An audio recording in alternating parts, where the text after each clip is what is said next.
Hello everyone, it's Dan Calandro from the Mercer County Community College Library, and today I'm going to show you the databases and how you can get some resources to help you with your paper for Professor Bonard's class.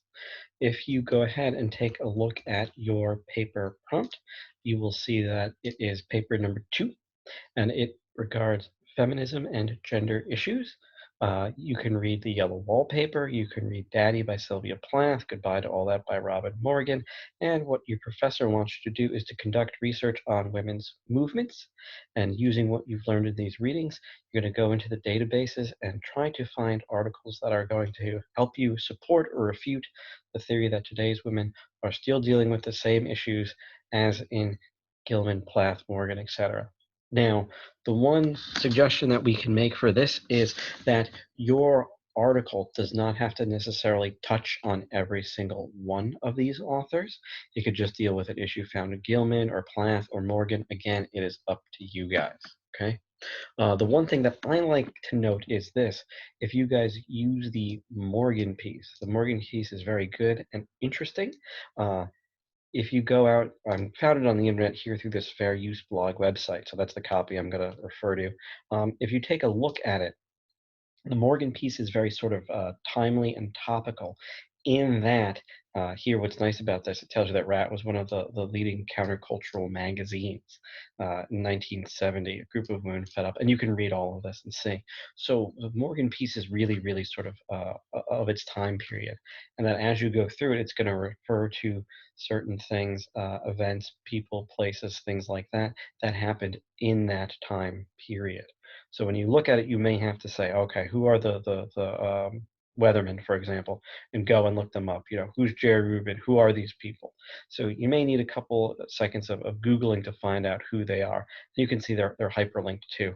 But again, it's helpful to know kind of what they are. Like, sure, everybody knows what Woodstock is, but what is, Altamont? So again, if you use the Morgan piece, it's very good, very helpful. There's a lot of issues discussed in there. But again, you kind of have to look up, like, I have no idea who Jane Alpert is, but she cheered, okay? So there you go. All right. As with most of our searches, they're going to be based off of keyword terms. So if you want, you can go ahead, search for the title of the work, the author, feminism, it's kind of the general topic, women's suffrage, which would be about voting rights, healthcare, reproductive rights. So all of these things are either mentioned or sort of discussed in some way in these pieces. So it's a good idea to have, say, one of these topics in mind before you go and you start searching, okay? Now let's take a look at the databases and see what we can find. First, how do you get to the databases? Head to the main Mercer website, scroll down, and you'll find a section that says current/returning students, and there you go, library services. That's the link we're interested in.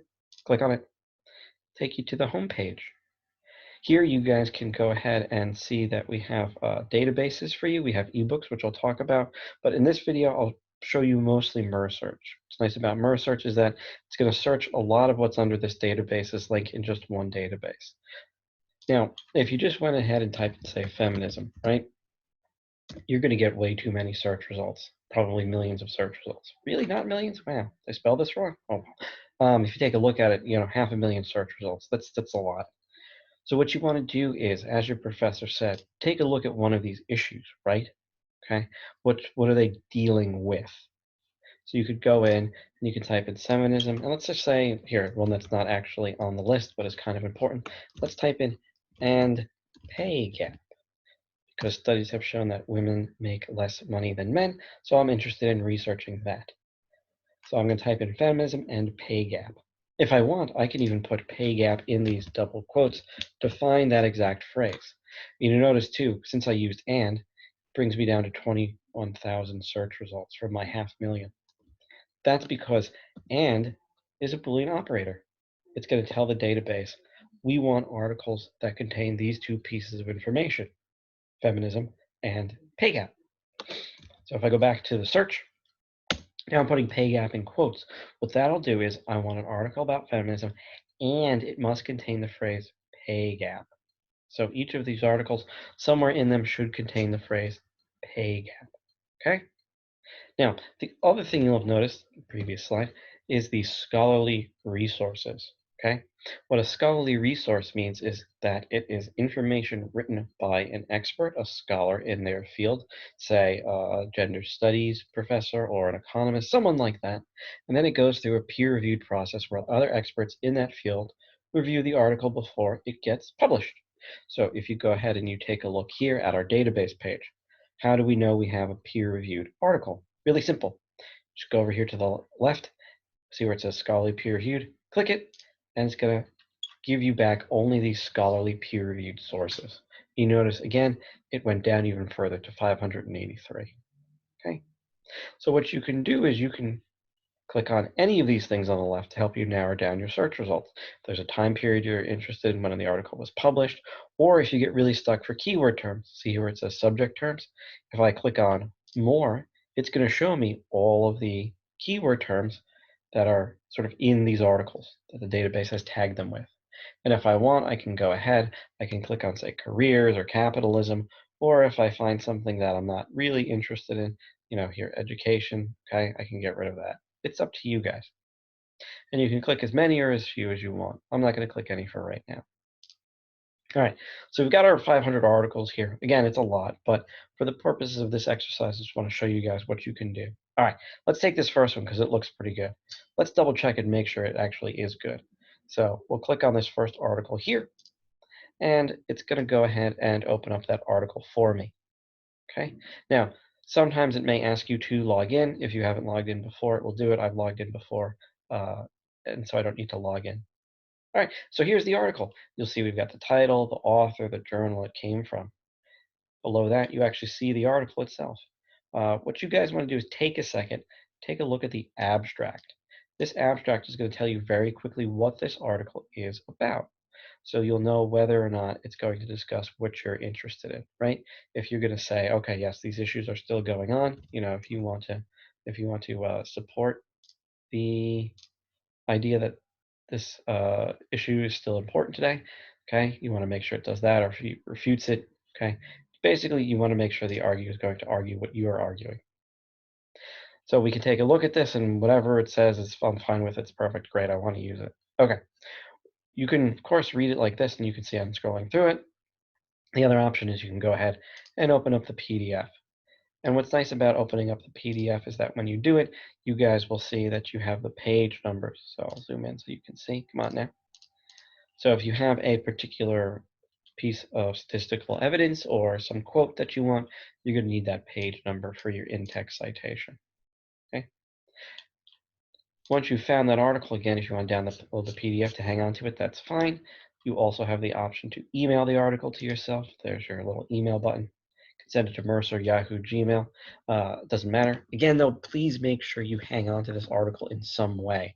This way you don't have to keep going back and doing searches. Finally, you're going to have to, in both your log and in your paper, generate an MLA formatted citation for the article. The database makes that incredibly easy. You'll notice it has a little cite button right there. Click on it, and it's going to generate the citation for you. You want it to say just like this, the MLA 8th edition, and you'll see you have the citations below there for you. Normally it defaults to APA, but since I've been doing a lot of these videos and stuff, it's back to MLA. But there's our APA citation. Again, not for this class, but if it were an APA, you simply change it back to MLA 8th, and it'll switch it. And there's your citation. Okay. Now, each of these databases works exactly the same way. So I'll show you guys another database. I'll use a different set of keyword terms so you can see. But again, whether you're searching for, say, literature, if you were interested in particularly the poem or the novella by Gilman, you can use the literature criticism databases. Or you can go and we'll take you into a gender studies database. Again, it all works the same way. It's all based off keyword terms and that Boolean operator and. So here, let's take a look at one of those databases now real quick. We go back to our Mercer page. We can go under the databases by subject here on the quick links section. Now, you may want to use a subject-specific database because, as you can see, when you search in Mercer, you get a lot of stuff. And depending on what you're interested in, it might wind up buried. Okay, so we'll take that pay gap idea and we'll try and search a different database. So if we go down under the news section, we have a really good database for this type of paper called Gender Watch. And what's nice about Gender Watch, it has all sorts of things related to this idea of gender. And you can see I've been doing searches, so it kind of repopulated with my previous search. So we'll take out that, okay? And I'm going to type in gender pay gap. You'll notice too that I've also have selected the peer-reviewed option and full text, okay? If your database has an option for full text, go ahead and click that before you search because you want the complete article. All right, so here I'm doing gender pay gap. I'm going to search and see what I get. And again, if you want, depending on how many search results you have, you may want to go and narrow it down a little bit further. So there, gender pay gap, over 3,000 search results. So if I want, I can say, and level of education, just to try and narrow it down a little further. Got a little less. Again, too, we can do phrases. So here, we can maybe say we want the level of education as a phrase. And again, if you use the phrase search, it has to be 2 or more words. And remember too that if you type in some kind of, really long phrase, it may not find anything. Because again, it's looking for all of these words next to each other. And you can actually see here in the text, it says level of education. You can see gender pay gap, okay, level of education. So again, all of these things can be found in the actual article.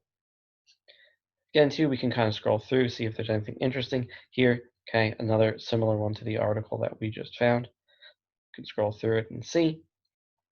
Click on one. So here, I'll click on one that comes from a different journal. Okay, here, this one. I don't know what this is about, but here, we'll click on it since it came up. Again, title, authors, journal it came from, abstract. Here's the full text. Again, we'll want to download the PDF, site, email, all that good stuff.